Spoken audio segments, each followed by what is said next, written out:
الحمد لله رب العالمين وبه استعين وأشهد أن لا إله إلا الله وحده لا شريك له وأشهد أن محمدا عبده ورسوله أما بعد.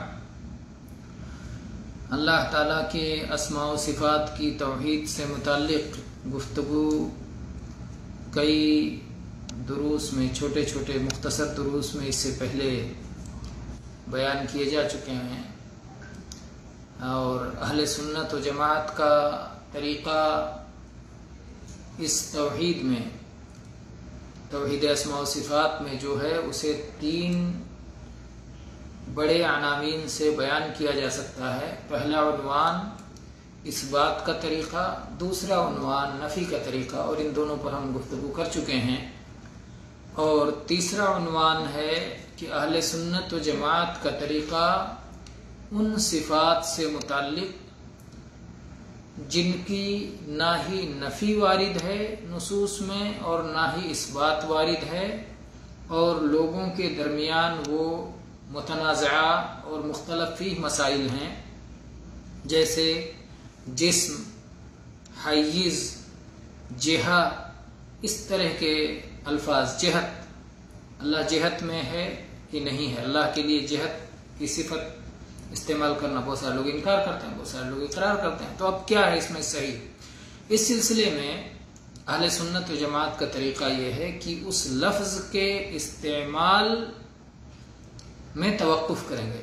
اللہ کے لیے وہ لفظ استعمال نہیں کریں گے، کیونکہ وہ لفظ اللہ نے اپنے لیے، اللہ کے رسول نے اللہ کے لیے استعمال نہیں کیا ہے. اس لیے اس لفظ کے بارے میں ہم خاموشی اختیار کریں گے، سکوت اختیار کریں گے، توقف کریں گے، نہ اسے ثابت کریں گے نہ اس کی نفی کریں گے، کیونکہ وہ وارد نہیں ہے. ہاں، اس کا معنی کیا ہے، وہ لفظ کا معنی کیا ہے، اس معنی کی تفصیل پوچھی جائے گی. جو اس لفظ سے متعلق اللہ کے بارے میں، اس لفظ کے بارے میں کہے کہ اللہ جہت میں ہے کہ نہیں ہے، تو پوچھیں گے تم کہنا کیا چاہتے ہو. اللہ جہت میں ہے، یہ سوال پوچھ کر کے تم کہنا کیا چاہتے ہو. اگر تم کوئی باطل معنی کہنا چاہتے ہو شریعت میں جس کا انکار ہے، تو ہم اسے رد کر دیں گے. اور اگر تم کوئی سچی بات کہہ رہے ہو، حق بات کہہ رہے ہو جو اللہ کے لیے ممتنع نہیں ہے، جس کا ثبوت موجود ہے اللہ کے لیے، تو اسے قبول کریں گے. جیسے مثال کے طور پر جہت کا لفظ، جیسے میں نے کہا کہ جہت کے بارے میں اگر کوئی شخص کہے کہ اللہ تعالیٰ کے لیے جہت کا اس بات کیا جائے گا یا جہت کی نفی کی جائے گی، تو اس سے کہا جائے گا کہ ہم اللہ کے لیے جہت کا لفظ نہ اس کا اس بات کریں گے نہ اس کی نفی کریں گے، کیونکہ یہ لفظ عربی زبان کا لفظ ہے، اور اس کے باوجود اللہ تعالیٰ نے اپنے لیے نہ اسے ثابت کیا ہے نہ اس کی نفی وارد ہے. تو ہم اس سلسلے میں توقف اختیار کریں گے. اس لفظ کو تو بہرحال ہم نہیں استعمال کریں گے اللہ کے لیے، نہ اس باتن نہ نفین، کسی طرح ہم اللہ کے لیے اس لفظ کا استعمال نہیں کریں گے. البتہ ہم اس سے پوچھیں گے تم کہنا کیا چاہتے ہو، تمہارا مقصد کیا ہے جب تم اللہ کے لیے جہت کو ثابت کرتے ہو یا جہت کی نفی کرتے ہو. تو اگر اس کا مقصد یہ ہے کہ وہ یہ کہنا چاہتا ہے کہ اللہ تعالیٰ کسی جگہ میں ہے جو جگہ اللہ کو گھیرے ہوئے ہے، کسی جگہ کے اندر اللہ ہے، اگر اس کا یہ مقصد ہے تو ظاہر ہے کہ یہ باطل معنی ہے، اور اس کی نفی اللہ سے کی جائے گی. اللہ کو اس سے منزہ مانا جائے گا، اور اللہ تعالیٰ کے لیے یہ کہا جائے کہ کوئی جگہ اسے گھیرے ہوئے ہے، کسی جگہ کے اندر وہ ہے. اس طرح کی بات اللہ تعالیٰ کے لیے کہنا صحیح نہیں ہے، یہ باطل معنی ہے.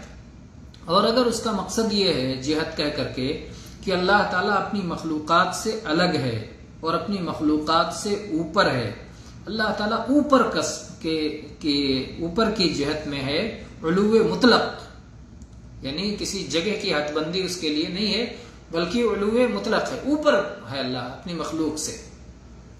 تو یہ معنی ثابت ہے، حق ہے، واجب ہے، اس پر ایمان لانا ضروری ہے، کیونکہ اللہ کے لیے علو اور بلند کا لفظ جو ہے، اللہ کے لیے بلندی اور اوپر ہونا یہ ثابت ہے، بے شمار نصوص میں ثابت ہے.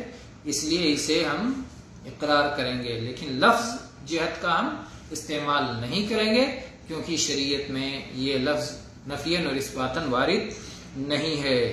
اگر کوئی شخص جہت کا لفظ کہہ کر کے مسئلے کو سمجھنا چاہتا ہے تو اسے مسئلہ سمجھایا جائے گا، لیکن اگر کوئی شخص جہت کی نفی کر کے بدنیتی کا ارتکاب کرتا ہے اور اس کا مقصد ہوتا ہے کہ شرعی نصوص میں جو اللہ کے لیے علو کی صفت ثابت ہے، بلند ہونے کی، اوپر ہونے کی صفت ثابت ہے، جہت کا انکار کر کے اللہ کی بلندی کا انکار کرنا چاہتا ہے تو یہ ایک یقینی غلطی ہے جس سے توبہ کرنا ضروری ہے، کیونکہ جہت کا انکار کر کے وہ شخص اس صفت کا انکار کرنا چاہتا ہے جو کہ شرعی نصوص میں وارد ہے، اور وہ ہے علو اور بلندی کی صفت۔ تو یہ ایک مثال سے آج بات کہی گئی۔ یہی طریقہ اہل سنت و جماعت کا جو طریقہ ہے یہی ہر صاحب ایمان پر فرض ہے، اس لیے کہ یہی متوسط اور سب سے بہتر قول ہے۔ نہ یہ اہل تعطیل کا قول ہے جو کہ صفات کا انکار کر دیتے ہیں، نہ یہ اہل تمثیل کا قول ہے جو اللہ کو کسی اور چیز سے تشبیہ دیتے ہیں اور اس کی مثال بیان کرتے ہیں، اور اس طریقے کی دلیل عقل بھی ہے اور شرعی نصوص بھی ہیں۔ عقل اور سمع یہ دونوں اس طریقے کے درست ہونے کی اور اسی طریقے کے فرض ہونے کی دلیل ہے۔ اس پر انشاءاللہ ہم اگلے درس میں گفتگو کریں گے۔ وآخر دعوانا الحمد للہ رب العالمین وصلی اللہ علی نبینا وسلم۔